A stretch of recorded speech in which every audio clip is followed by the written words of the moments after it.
हाँ तो प्रिय सज्जनों, आपकी सेवा में इतिहास प्रसारित किया जा रहा है बंगाल का शेर, भारत का दीवाना, नेता वीर सुभाष चंद्र बोस उर्फ नीरा नागनी बसंत कुमार।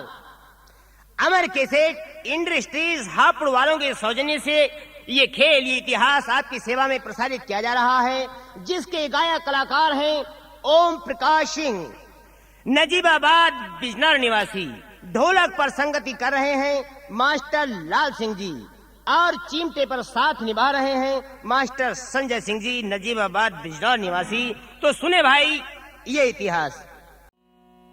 और कहा, तुम्हारा नाम भी मेरे साथ साथ स्वर्ण अक्षरों में अंकित होगा। देश के मुझसे बड़े देश प्रेमी तुम हो। भाई बहन तो आ गए नेताजी के पास, देश धर्म की सोचते हरदम कोई बात। नेताजी ने इन दोनों को बहुत बड़ा सम्मान किया, अपने तंबू का पहरा बस इन दोनों को सौंप दिया।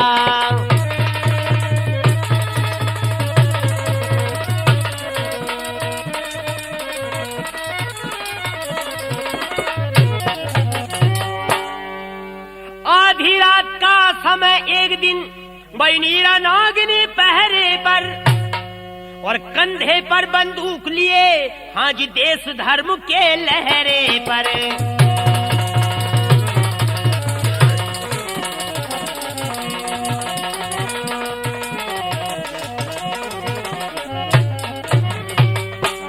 तो 1 लाख का इनाम तय कर वो जनरंजन दास चला और नेताजी को मारन खातिर वो सिंगापुर को खास चला।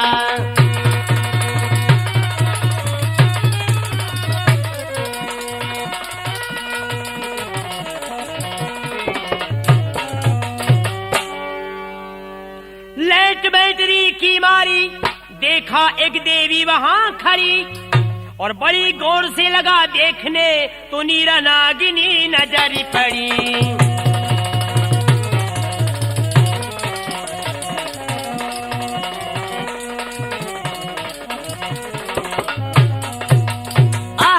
इसको मालूम पड़ गया जनरल दास को सिंगापुर में इम्फाल पर मोर्चा लगा हुआ है और वहीं कैंप के अंदर नेताजी हैं। जाकर के लड़ाई बाद में होगी, पहले इसको समाप्त कर देता हूँ, किस्सा हमेशा हमेशा के लिए मिटा देता हूँ।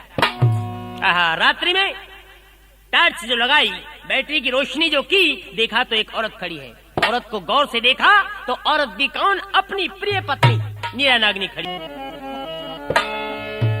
अरे क्रोध में आकर यूं बोला, अरे बतला तू यहाँ क्यों आई है। बोला बतला यहाँ क्यों आई है। और क्रोध में आकर यूं बोला, बतला तू यहाँ क्यों आई है।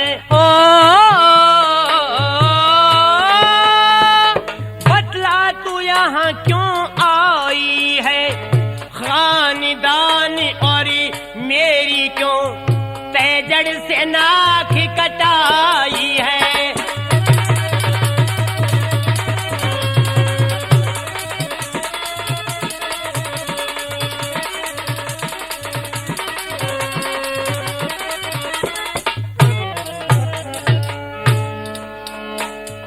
बोल यहाँ पर क्यों आई है, ये शर्म नहीं, तूने मेरे और मेरे खानदान की जड़ से नाक काट डाली। यूं कहने लगी, सुनो मैं क्यों आई हूं। मैं आज देश के नेता को आपत्ति से बचाने आई हूं।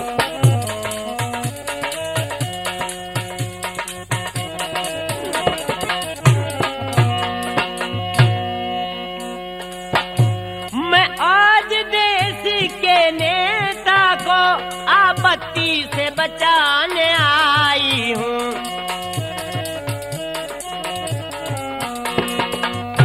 जो देश का द्रोही है पापी, उसे जग से मिटाने आई हूँ।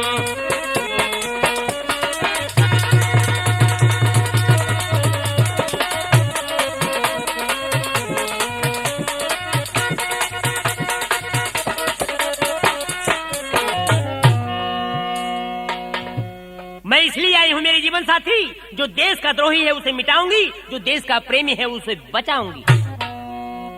तो जनरंजन ने कहा नीरा से, मैं नेताजी को मारूंगा और मेरे सर पर भारी कर्जा मैं इसे मार कर तारूंगा।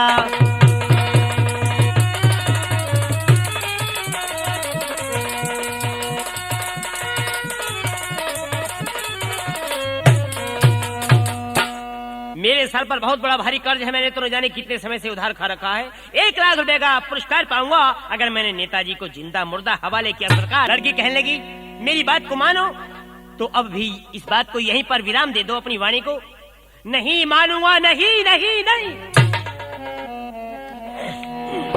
साथियों, जब गीदड़ का बुरा वक्त आता है, बस्ती की ओर बेचारा भगा चला जाता है। बेचारा गीदड़। विनाश काले तो विपरीत बुद्धि। जब विनाश का समय आता है तो बुद्धि भी विपरीत हो जाया करती है। ये लड़की समझाती बार बार, हे मेरे जीवन साथी, हे मेरे सुहाग, मान जाओ। नहीं माना। और किया क्या इसने? और नेताजी के तंबू को लिया चाकू से चीर और नीरा नागनी के नैनो से बरसन ला ज्ञानी। नीरा नागनी रोने लगी और कहने लगी, मेरे स्वामी अब भी मेरी विनती मान लीजिए, क्योंकि मैं आपकी अर्ध शरीरी हूँ, आपकी 7 फेरों की ब्याहता हूँ। अब भी मेरी बात मान लो। क्यों? मैं धर्म की रक्षा कर रही हूँ, आप अधर्म के मार्ग पर चल रहे हैं। आप अधर्म पर चलेंगे तो मैं धर्म की रक्षा करूंगी। गजब हो जाएगा, मान जाइए। कहने लगा, तुम्हारा क्या प्रण है? किस प्रण को लेकर यहाँ आई हूँ? कहने लगी, सुनो, मैं किस प्रण को लेकर के यहाँ आई हूँ। मैं अपने प्राणों की बाजी लगा सकती हूँ, अपने देश के ऊपर तनिक आपत्ति नहीं आने दूंगी। कहने लगा, तू कुछ नहीं बकवास करती है। अरे औरत क्या कर सकती है? औरत के अंदर दिल ही कहाँ होता है? नीरा सोचे मेरे पति ने गर नेताजी को मार दिया और आजादी ना मिलने की मन में यही विचार किया। सोचती, अगर मेरे पति ने नेताजी को मार दिया तो आजादी नहीं मिल सकेगी। सुहाग मिटा और देश बचा, तो इससे अच्छा संयोग कहाँ। घर घर में चैन की श्वास मिले, तो इससे बढ़ कर के जोग कहाँ। कहने लगी, हे भगवान, अब आप ही रक्षक हो मेरी इस धर्म नौका के। अगर मेरे पति ने नेताजी को मार दिया तो देश तबाही से तंग हो जाएगा। तो नेताजी को मारण हित जब पापी ने पिस्टन खोली, हाँ पापी ने पिस्टन खोली, हाँ पापी ने पिस्टन खोली और नीरा नागनी ने अपने पति के एकदम मार दी गोली।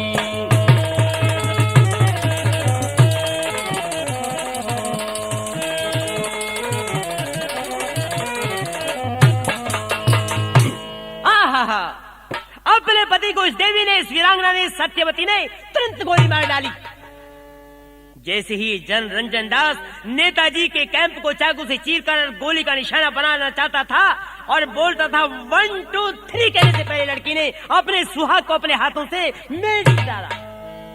अपनी मांग का सिंदूर हमेशा हमेशा के लिए मिटा दिया। अगर आर्य विदुषी धर्माचारी कन्या हो तो ऐसी हो। लेकिन साथियों, जब उस पतिव्रता ने अपना सुहाग पृथ्वी पर धराशायी देखा, इतने ही में उधर वो गोली का फायर हुआ। आवाज पहुंची कैंप में। नेताजी तुरंत बाहर दौड़ करके आए। क्या बात है बेटी, क्या हुआ? ये आवाज कहां से आई है? ये फायर किसने किया?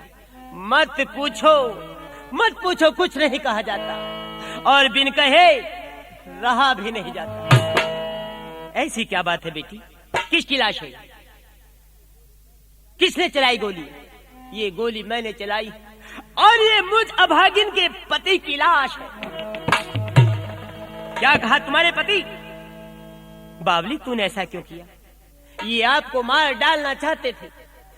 अगर ये आपको मार डालते तो फिर देश गुलामी की बेड़ियों में जकड़ा रह जाता। इसलिए अब मैं संसार में जी करके क्या सुख पाऊं, इसलिए मैंने भी अब संसार में नहीं जीना है। 3 गोलियां बड़े जोर से अपने सीने में मार लई, अपने सीने।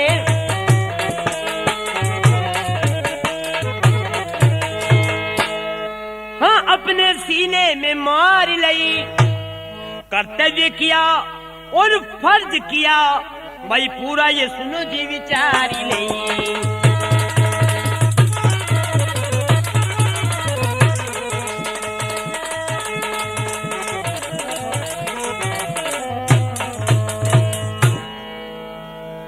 इस देवी ने 3 गोलियां ताक ताक ताक अपने सीने में मार लेती है और अपने आप को भी हमेशा हमेशा के लिए संसार से विदाई दे देती है। उधर अंग्रेजों ने फिर बहुत तेजी से हमला किया। दोनों सेनाएं बराबर रणभूमि में युद्ध करने लग जाती हैं। आजाद हिंद जो सैनिक थे उन्होंने अंग्रेजों को वहां से मार भगाया और उधर नेताजी भी हवाई जहाज के माध्यम से सफर करते हुए और अपने सैनिकों को बढ़ावा देने के लिए आगे बढ़ जाते हैं। लेकिन यहाँ के हालात को देखकर एक पतिव्रता ने, एक स्त्री ने, एक लड़की ने, एक वीरांगना ने अपने देश के लिए क्या किया? अपना सुहाग बलिदान कर दिया देश के लिए। तो मेरे भाइयों और बहनों, अपनी मातृभूमि की रक्षा के लिए उसने ये किया। जिस धर्म में, जिस जाति में मानव ने जन्म लिया, अपने आप को वहीं पर बलिदान कर दे, तब तो मानवता का फर्ज अदा होता है। वरना एक प्रकार से ये इंसान इंसानियत को ठुकरा करके जीता रहेगा तो मानवता को भी धिक्कारना हो जाएगा। तो जो धर्म की रक्षा करता है उसको ही धर्म बचाता है, और धर्म को जो ठुकराता है तो धर्म उसे ठुकराता है।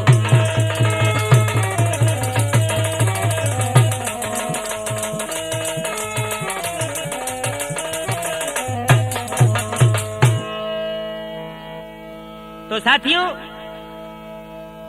अब देखिए ये इतिहास, ये कहानी, ये किस्सा, ये मजबून तो यहीं पर समाप्त हो जाता है। और एक बात फिर से आप सुनिए, अगर मेरी आवाज की असली कैसेट आपको चाहिए तो केवल अमर कैसेट में ही आपको ये कैसेट प्राप्त हो सकती है। इसलिए आप अमर कैसेट खरीदना न भूलें। और फिर से वही, हाँ तो भाइयों, अब मैं आपकी सेवा में एक देशभक्ति गीत, एक देश के ऊपर एक रागनी पेश कर रहा हूं।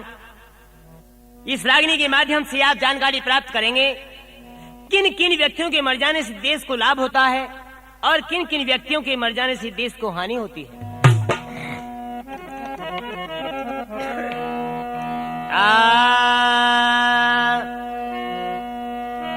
हेरे कालिहारी मरो नारी पति,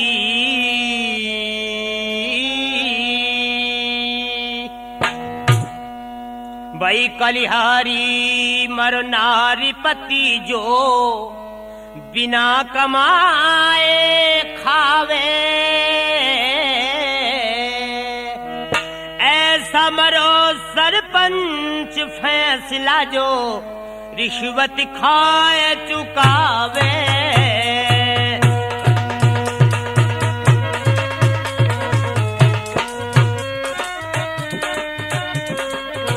ऐसा मरो सरपंच फैसला जो रिश्वत खाए चुकावे। माता मरे पुत्र की गारी में हो,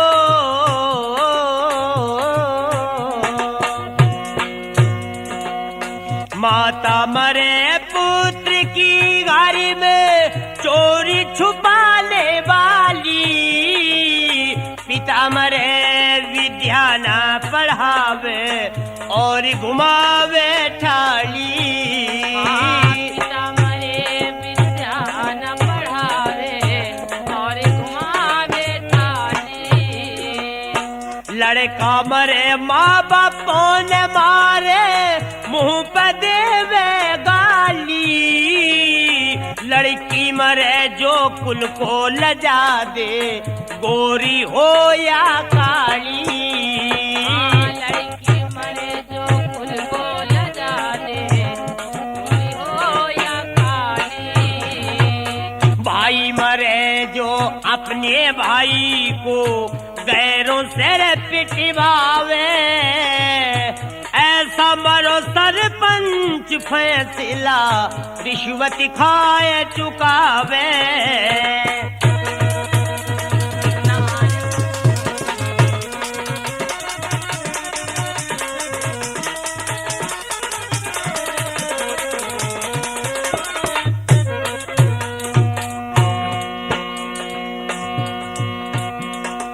आगे कहा,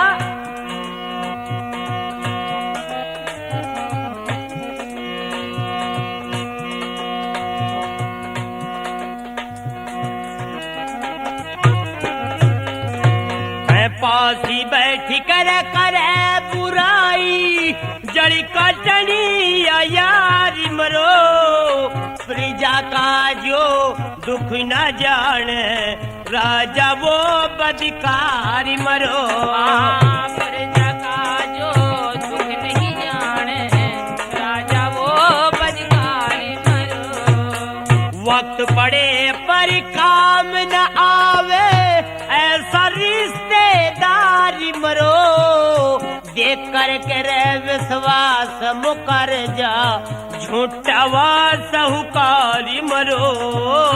देख करके विश्वास मुकर जा, झूठा वो साहूकार मरो। हाँ मतलब खोरी बहनी मरे जो भैया को नहीं चाहवे, ऐसा मरो सरपंच फैसला रिश्वत खाए चुकावे।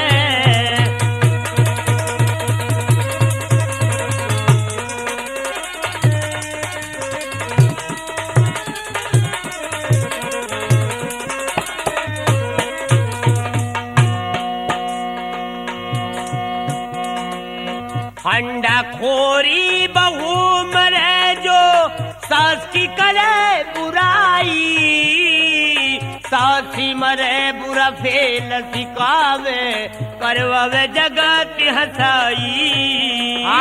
सास मरे बुरा फेल सिखावे, करवावे जगत हसाई। गुरु मरे चेले की बहू पे पाप की निगाह जमाई, चेला मरे जो करे न सेवाले, लोभ में गुरु जी बनाई। चेला मरे जो करे न सेवाले, लोभ में गुरु बनाई।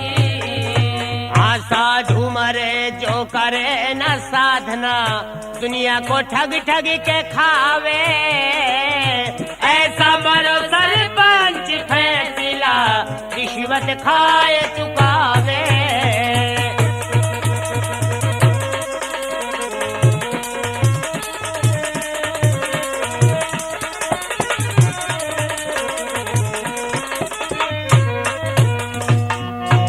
आगे कहा,